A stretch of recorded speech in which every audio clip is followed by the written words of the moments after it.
Berge von Brötli, die glotzen mit ihren Augen auf die Leute, die wie im Tram das rumstehen. Die Spinne hat ihr ersten Opfer eng umschlungen, während andere ihre kleinen Vögel rauslassen.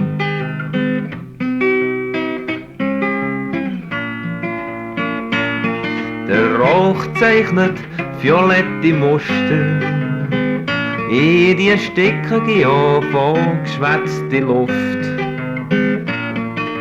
Da auf der Platte stöhnen die weichen Worte, so etwas von einer Liebe, die er selber nicht dran glaubt.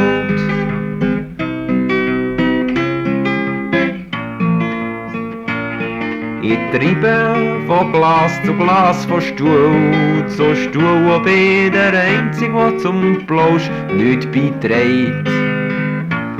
Ja, ich muss mir sagen, es sei so wie eine schwarze Wolke, die sich auf die gute Stimmung legt.